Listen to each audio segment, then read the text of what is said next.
Hi, I'm Pamela Cook, host and producer of the Writes4Women podcast. And I'm Claudine Tonellis from Talking Aussie Books. We've joined forces to bring you a series of exciting interviews from the recent Romance Writers of Australia conference in Fremantle. Chatting with authors whose work ranges from historical and contemporary fiction, crime and rural romance, rom-coms and domestic thrillers. We wanted to know what being part of an organisation like the RWA meant to each of them. And the impact it had on their respective journeys to publication. We had a blast chatting to these brilliant women and can't wait to share the results. So tune in to Writes4Women and Talking Aussie Books over the next 8 weeks for these fabulous episodes. Happy listening. So I'm thrilled to be here in Fremantle to attend the much-awaited 2022 RWA conference. And here in the Talking Aussie Books Writes4Women RWA Green Room is the prolific Pamela Freeman, aka Pamela Hart, the inimitable Rachael Johns, rural fiction writer extraordinaire, and Megan Mayfair, Amazon best-selling indie author. Welcome to you, ladies. Thank you very much. It's so great to have you. I'm so happy to see you all in real life once more.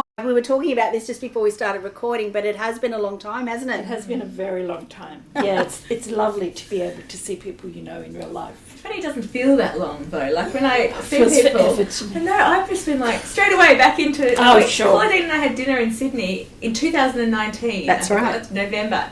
I feel like that was like yesterday. It does, like in a way, One way, you feel like a lot of time has passed and a lot of stuff has happened in 3 years. But at the same time, when you see one another again, You're just back into you're back into the relationship. I have found that to be true of the romance writing community generally. Yes. You know, we're all coming off the same base in a sense, and so Yes. we click back in very quickly. That's true. Yeah. How excited are you to be here, Megan? Yeah, oh look, it's lovely. For anyone in all of Australia, but particularly in Melbourne, it's been a tough couple of years. So really it's so tough time. nice to be able to be here, the sun is shining, and seeing people and catching up. It's really lovely. RWA is a very special community, and I've made some amazing friends from these conferences, so it's lovely to be back and catch up and meet a whole range of new people too. Yeah, absolutely. well I said. couldn't agree with you more. Rach, tell me about this year's conference, because you're on the organising committee for this year's conference, aren't you? Yes, I am. What do you want to know? Well, just tell me about the experience of being on the committee and how hard is it to get something as big as this organised, and how anxious are you feeling at the moment? I think I'm so tired now already that I'm not feeling that anxious. Things have been going well today, but I think the key, like, I love RWA, like Megan said. Like, I have been a member since 2006, I think, and this is my second conference committee. To be honest, this one I feel, maybe it's because it's my second time, but it's felt a lot like we've got a really great team that gels together really well. And the conference convener, Danny McLean, who is an indie author as well, so check her books out. She is just fabulous, and so yeah, it's been so far, touch wood, just really enjoyable. I've been to so many great conferences, and the desire to give other people that wonderful experience, especially new people that you said, you want them to realise how wonderful RWA can be. Yeah. So yeah, it's been fantastic. It was exciting being on the committee to choose speakers and presenters. This year we have a very diverse, in some ways, committee. We've got everyone from aspiring authors to emerging traditional. We've got people who are indie, people who are hybrid, and people who are traditionally published. And so our real big key was to make sure there was, which is very hard to do, but to make sure there was something for all those people so that all members kind of stay in the organisation because they feel that they're valued and that they also can get stuff out of it. Yeah, and they're seen. Yeah. Yeah, absolutely. Pamela, how long have you been a member of RWA? Adelaide was my first conference, so Oh, that's, I don't know, like 6 years ago or something like that. I came to romance writing late. In fact, I didn't even really understand that I was writing romance until I got shortlisted for a Ruby. It was a great way to find out. Yeah. Terrific. My publishers had said, why don't you put it in? I thought, oh, sure, okay. So that was The War Bride, and which is just after World War One. It's set in 1920. And I kind of went, oh, okay. And I went to the conference, and as Megan was saying, made such great friends. And I mean, RWA is an army, and I write in 7 different genres. Wow, that's amazing. And there is nothing like it in the other genres. There's nothing like it. I mean, you have Sisters in Crime, which is great, but it doesn't have the numbers. Yeah. And, children's writing organisations are terrific also, like Squibby, but the RWA, it's like, this is what you get when you get really experienced women organising things. I remember the same, like, because I tried to write for years and years, and I found RWA 10 years, I think, after I started writing. And I'd been, because I did a writing degree at uni, worst mistake of my life. Actually, I've made probably lots of mistakes, but, you know. But I then, you know, was in a lot of literary, and another thing is that the organisations were never as professional that I'd like groomed. And then I came to RWA, and it was like, wow, as you said, and that's maybe the key. There's a bunch, mostly women, organising. The other thing is the attitude, which is, and this is only possible in a way because romance is such an enormous genre. Yeah. The attitude is we will encourage people as much as possible to come in, you know, and so it's all about building up. And less about competition. No sense of competition. You know, I always got in other writing arenas that I was in previously, it was almost like, well, if you get published, then I won't. Then I'm not. So it's like, and that's maybe true. Yeah, that's the thing. As you said, romance readers are so voracious, and they like all different types of romance. That's right. And you know, I think Julia Quinn actually was, you know, Bridgerton, right? She came to the very last Fremantle conference, and I remember something she said. You know, I think you take away at least, you know, sometimes one or two really key things from each conference. And she said to me that you can never hurt your own career by lifting someone else's, because people need to read, you know, say you're writing, I don't know, sci-fi romance, you actually want them to read other sci-fi romance, because you can't write, as you know, in reading, in romance readers, they're so voracious that you can't write that many books to keep one person happy, but you don't want them to suddenly start watching Netflix, you know, or go into biographies or something. You want to keep them in your genre in a way. Like genre. That's right. That's absolutely right.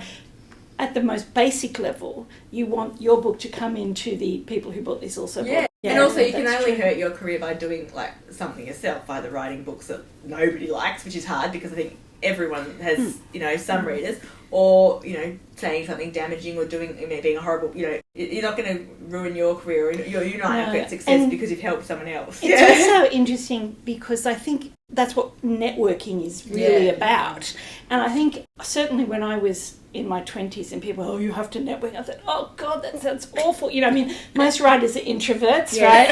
And we don't like going out and talking to people mostly, you know. I mean, a lot of the people who come for this weekend conference will go home, not talk to anyone for 3 weeks. They need to recover, recharge. But when I realised that networking is actually about helping people, it's about putting this person in touch with that person for their mutual benefit, and that really what you want to be is a node in network theory terms. You want to be a network node that pulls people together. That's when I started enjoying doing it. And I think that so often people go, I have to push my book. No.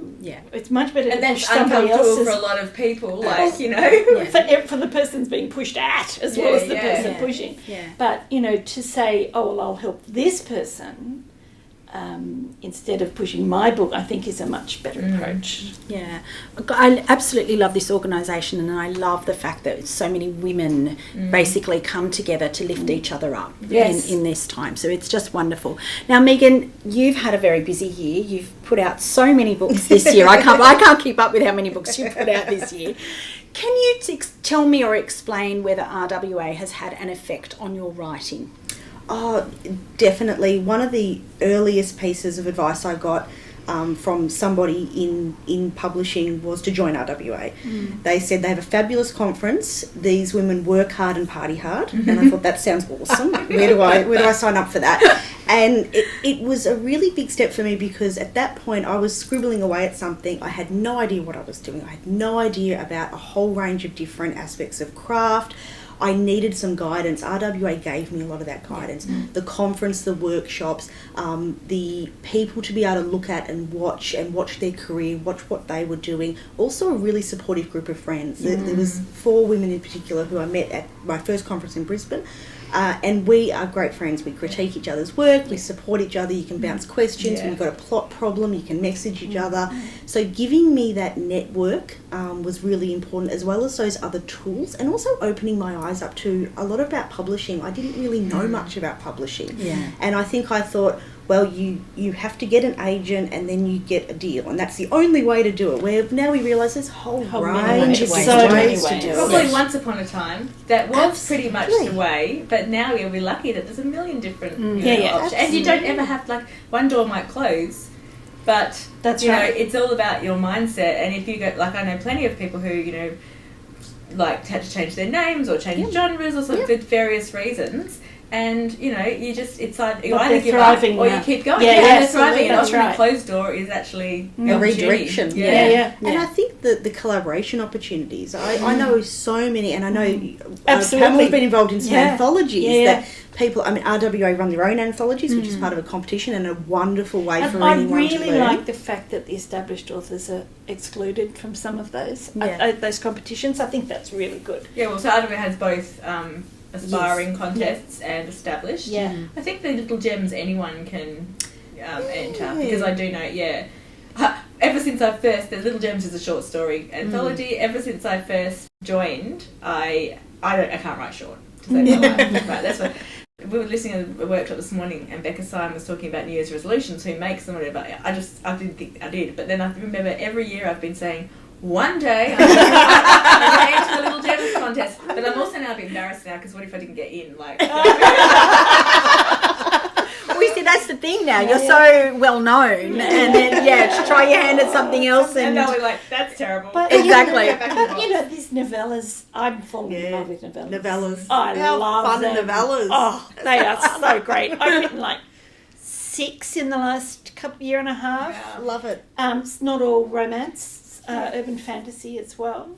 But there's something about that kind of length of 25,000 words where it's technically a quarter of a novel, but it's much less than a quarter of the work of a novel. You know, there's no subplots, you don't need a huge cast of characters, it's just story, it's kind of pure story. And I have absolutely fallen in love with writing them. They're so fun, and the opportunities to collaborate with other people, it's just brilliant. Yeah, shout out here for Ebony McKenna. Yeah, absolutely. Ebony Oaten, because she's just such a fantastic organiser and editor for all of this. Brilliant. That's why I started writing Regency. She took me into it. I mean, I'd been reading it my whole life. I was a big Haya fan, but she said, "Oh, come into this anthology," and I thought, "Oh, okay." So I wrote the 12 Rogues of Christmas anthology, and I wrote the 11 Pipers Piping story. Yeah, cool. And then Escape picked that up once the anthology was over, and you know, suddenly I'm a Regency writer. That's brilliant. Add another genre. My friend Ron says I should change my Twitter handle to genre slut. Yeah. So we're talking about some interesting aspects of our personality at the moment and our writing personalities. So Rach, I'm throwing over to you now. What's your most embarrassing or memorable moment as an author? Oh, that's easy. Which, as an author, I can easily say that. So, it took a long time to get published, as I said, and I was submitting, you know, like to everyone in Australia. I think it was around 2011, and I submitted to Hachette, publisher, and you know they sent me a lovely nice rejection. It was Bernadette Foley. She doesn't mind at the time, and I thought I was forwarding her email to a friend of mine, like one of your critique people that you met at conference. It was mine when I met my first conference. I thought I was forwarding her email to, say, another rejection, blah, blah. But I actually replied instead, and I changed the subject line to "We hate Hachette." So that's my most embarrassing thing that I've ever She done. wouldn't mind. She would laugh. Well, she did actually reply at the time and say, "I don't know if this is meant for me." And I was like, "Oh my goodness." But since then I've mentioned it, and she's like, "Oh, that's fine. I That's can okay." just see her face. She was my first. Yes. She edited my historical novels. First of all, my epic fantasy novels, and then my historical. Yeah, novels. she's lovely, and she's great. She didn't hold it against me forever, and I still managed to get published. At the time, I remember saying, "Well, now we know I'll never get published by I love that story. I wish I had gold stars. I want a gold star. See if these two can beat that. That's it. All right, Megan. So, what's your most embarrassing moment? Well, now, because I can't think That's a good answer. I love it. Maybe come back to me at the end of the Okay. conference. Maybe we'll see what happens over the next few days. Okay, Pamela, you can tell me your most embarrassing moment. Oddly enough, well, not so much embarrassing, but the thing that I remember the most was when I was a scriptwriter. But it taught me an enormous amount about writing. I used to be a scriptwriter at ABC Kids, and we were doing a show called For the Juniors, and my producer came in and said, "We've got to lose all the scenes." The scene listed a whole number of scenes because we can't get the outside broadcast van, they need it for the cricket.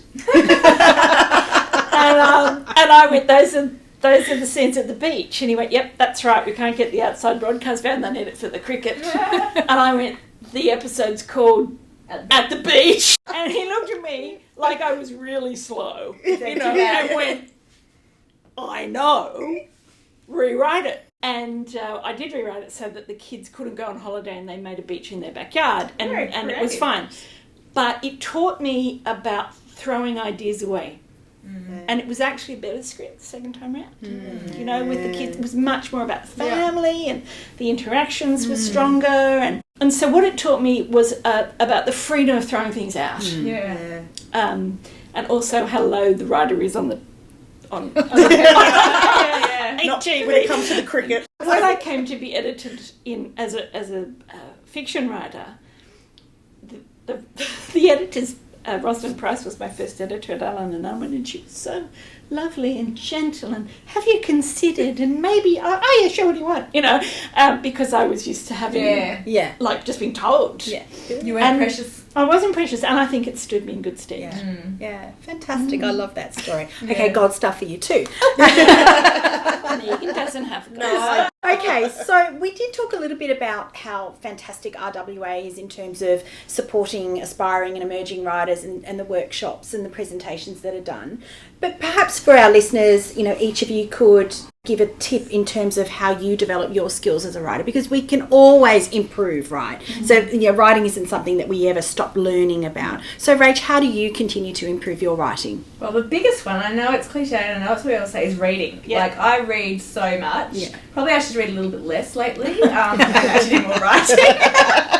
But, if I'm honest, I enjoy reading marginally more than I enjoy writing. So I'm one of those people that are like, oh, well, I just, Anyway, but it's amazing, I think, what you can learn. Like, I've learned a lot through RWA and listening to people's, other people's process, going to conferences, reading things and other workshops and stuff. I'm a craft book junkie, but I only read like a chapter or so. And then I'm like, okay, I'm bored of this now, even though I like having them all on my shelf. But I think... nice to look at. Yeah. And sometimes, I will... I do go to some more than others, but I really think the best thing is just to read as much as you can, stuff that you love, stuff that I do watch a lot of, what is doing well, and make sure I read that, whether it's because someone's, just had great publicity or word of, like whatever. The books that are selling well, I like to read them and sort of see why I think that is. Sometimes I'm like, I have no idea, and I think everyone's crazy. But, I think it's good to have books. I find as well that it's good to look at things that you don't like as much and look at things that you really aspire to. And actually, this is not my advice, but I recently interviewed Toni Jordan for my online book club, and she said, I think this might not have been, I don't know if this is her advice or someone, anyway, I'm giving her the credit. She said that on your desk you should keep one book, something that sort of did really, really well in the world, but you didn't gel with it. You don't know, why. You didn't think it was that great. Keep that on your desk, and then something that you like, the type of book where you read and why am I even trying? Just give up, because I'll never be as good as these.